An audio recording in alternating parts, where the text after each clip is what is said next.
Hello bachcho, let's see this question, and the question says the hormone that increases the passage of air through the lungs. Option A adrenaline, option B prolactin, option C ACTH और adrenal corticotropin releasing hormone और option D thyroxine.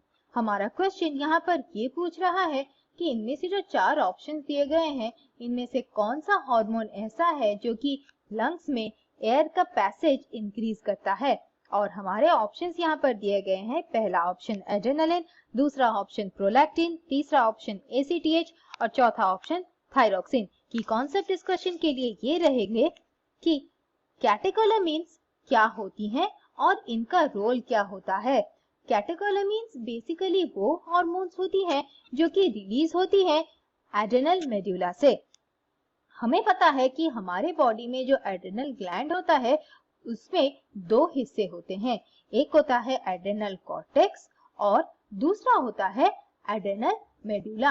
और adrenal cortex से जो hormone release होता है उसे कहते हैं ग्लूकोकॉर्टिकॉइड्स। ग्लूकोकॉर्टिकॉइड्स ऐसे हार्मोन्स होते हैं जो कि एड्रेनल कॉर्टेक्स से रिलीज होते हैं और ये कंट्रोल में रहते हैं एसीटीएच के यानी एड्रेनल कॉर्टिकोट्रोपिन हार्मोन के।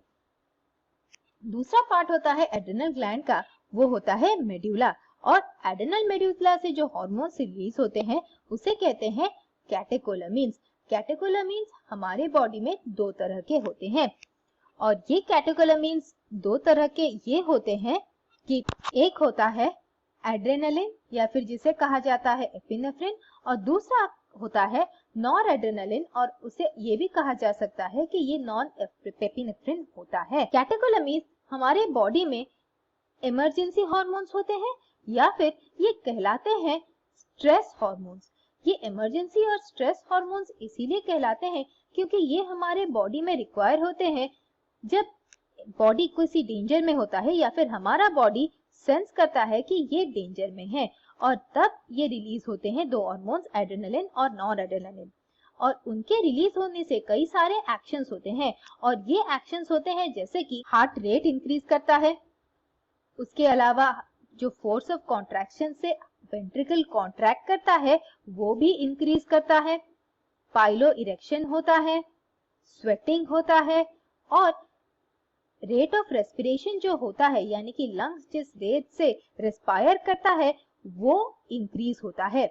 और इसी की वजह से जो पैसेज होता है एयर का लंग्स में वो इंक्रीज हो जाता है।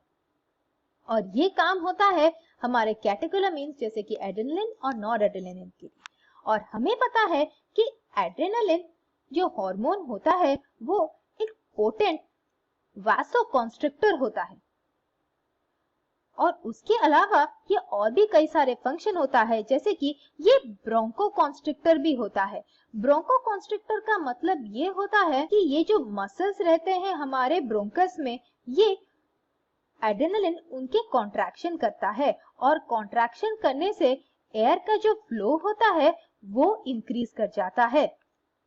इसीलिए हमारे क्वेश्चन के हिसाब से जो हार्मोन्स इंक्रीज करते हैं पैसेज ऑफ एयर वो भी लंग्स को वो होते हैं एड्रेनालिन। और ये एड्रेनालिन एक ब्रोंकोकॉन्स्ट्रिक्टर होता है, उसके अलावा ये इमरजेंसी और स्ट्रेस हार्मोन्स होते हैं इसीलिए वो ये फंक्शन कर पाते हैं।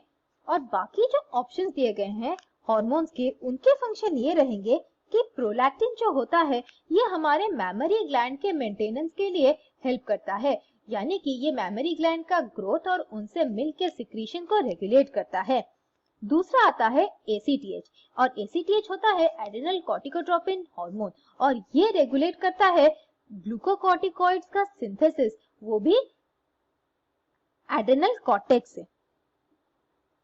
चौथा ऑप्शन है थायरोक्सिन और थायरोक्सिन रिलीज होता है हमारे थायराइड ग्लैंड से। इसके कई सारे रोल्स होते हैं जैसे कि ये हमारे बॉडी में आरबीसी के प्रोडक्शन को रेगुलेट करता है, उसके अलावा ये भी रेगुलेट करता है कि हमारे बॉडी का बेसल मेटाबॉलिक रेट क्या होता है। I hope you understood the solution. Thank you and all the best.